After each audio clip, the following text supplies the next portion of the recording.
Hey, what is up guys, MKBHD here, and this may all look very familiar to you. This is Samsung Galaxy S9. Yeah, this is definitely S9. And this is new. You're probably wondering if it's worth your money for an upgrade.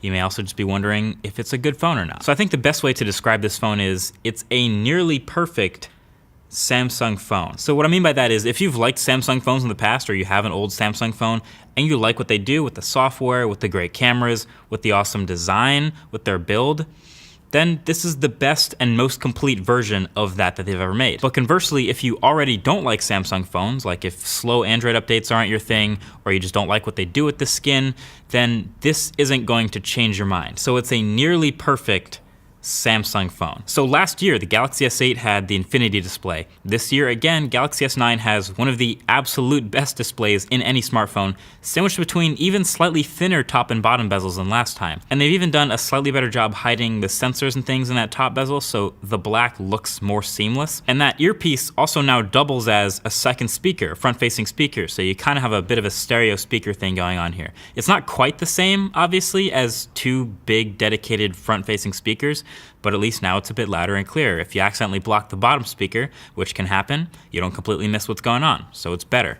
Last year you also had USB-C and wireless charging, fast charging, all that. That is also all still here. USB-C, fast charging, wireless charging, a headphone jack, water resistance is great, clicky buttons, and just overall A+ build quality. Now it's still glass, which means you're still gonna get smudges, so if you wanna pick up a D-brand skin, this new black camo might not make your phone invisible, but it'll make all the smudges and scratches disappear. And then the biggest change on the outside has to be obviously the fingerprint reader placement. It's now in the middle instead of up at the top next to the camera, and that makes a huge difference, even more than people are giving it credit for. It's perfect now. It's raised slightly, so it's easy to know when your finger's on it, when you're not looking at it. And registering your fingerprint is now just a slow swipe, like you roll your finger down the scanner once, which is actually really cool. I thought it was a glitch. Usually you kind of, you have to press it on the fingerprint reader a whole bunch of times to enroll your finger. But during this phone setup, you just roll your finger down at once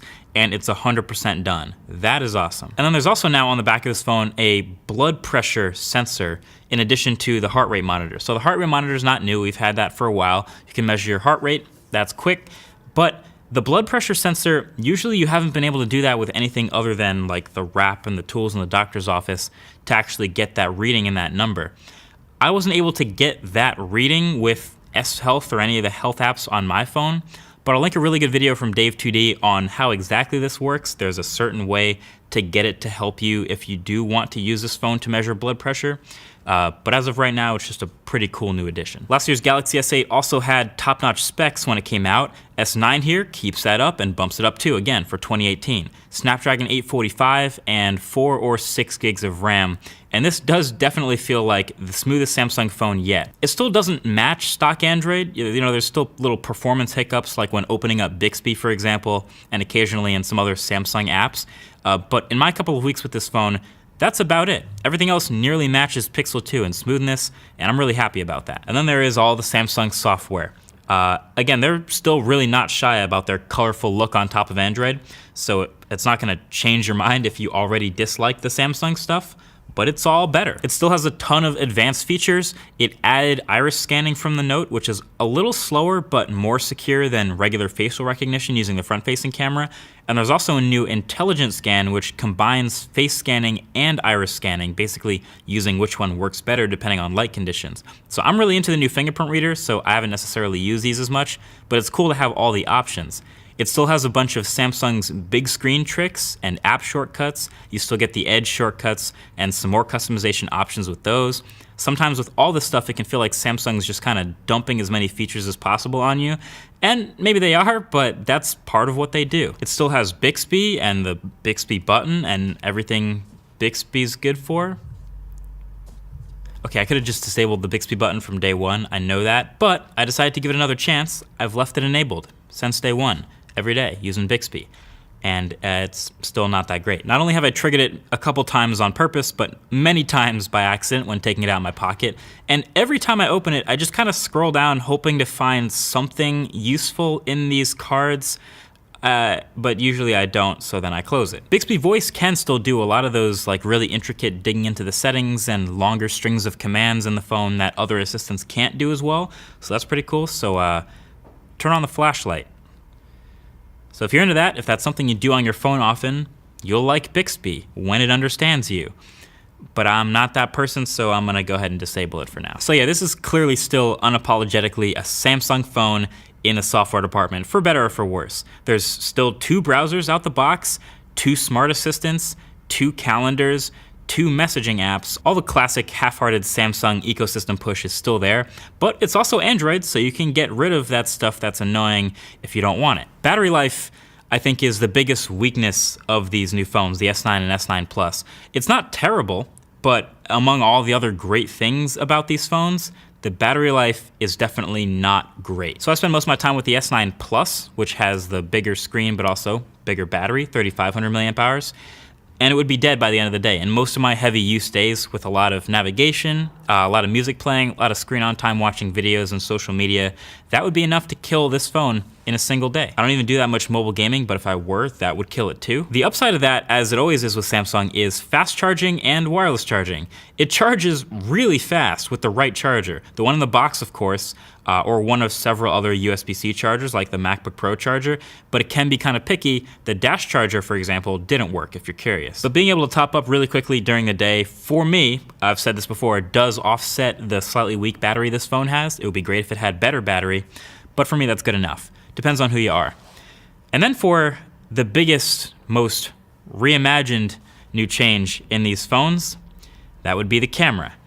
Let's break that down. So there's a new 12 megapixel camera on the back, and if you get the S9 Plus, it gets the second telephoto camera as well, and it's the first modern smartphone with a variable aperture camera. It can physically switch between f1.5 and f2.4 depending on your lighting. So it defaults to f2.4, which is roughly average for a smartphone camera actually, and that's for your sharp, normal daylight photos most of the time.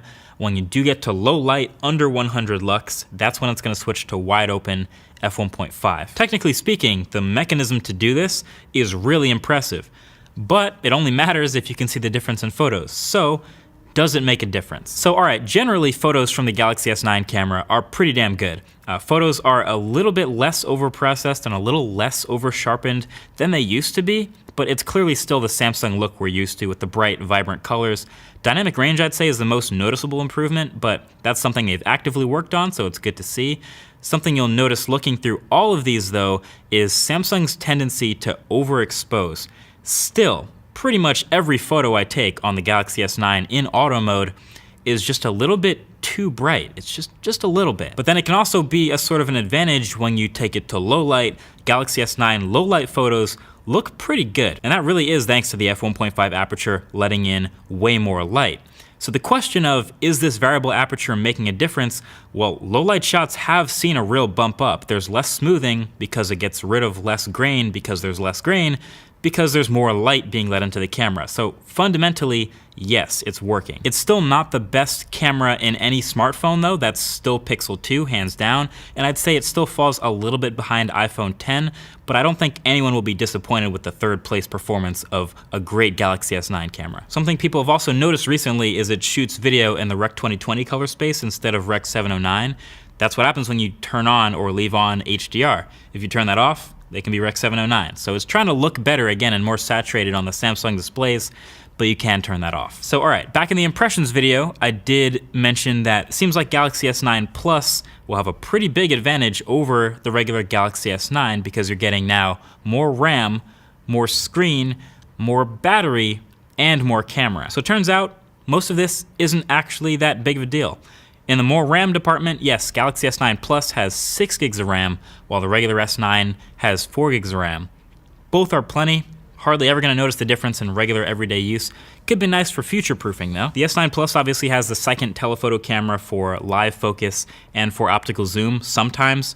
May or may not ever use that. If you do, obviously go with S9 Plus, but you might not miss that. And then of course the size difference means your 5.8 inch display versus 6.2 inch.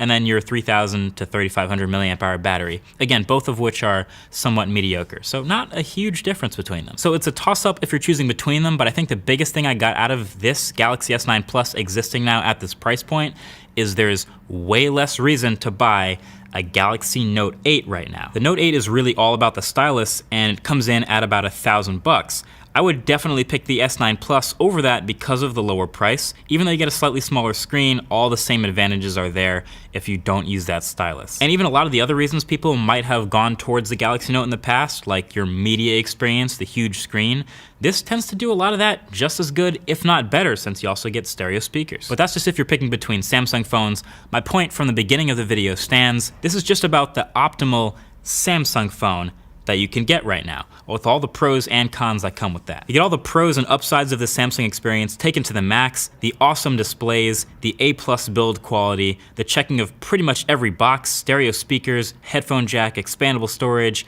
and a pretty damn good camera. But you also get all the cons of the Samsung experience too. Your double apps, your slower Android updates, your occasional hiccups, Bixby. So this thing really is great. It's perfect for the Samsung lover, but I, as you probably already know, am not that person. I will be switching back, I think, to my Pixel 2 as a daily. So with the Galaxy S9, it makes it really easy to underappreciate it because it seems like, you know, oh, it's just a minor upgrade. It's not that much better. It's like an S8s. And you could say it's the jack of all trades, but the master of none. But that's actually what makes this phone so good. First of all, it is the master of one, the display. There isn't really any better than this. But it's actually so good at so many different things and bad at so few things, especially being so good at the hardware suite. That's what makes this phone so easy to recommend. And so I do. I recommend the Galaxy S9. It's really good. So either way, that's been it. Thanks for watching. Talk to you guys in the next one. Peace.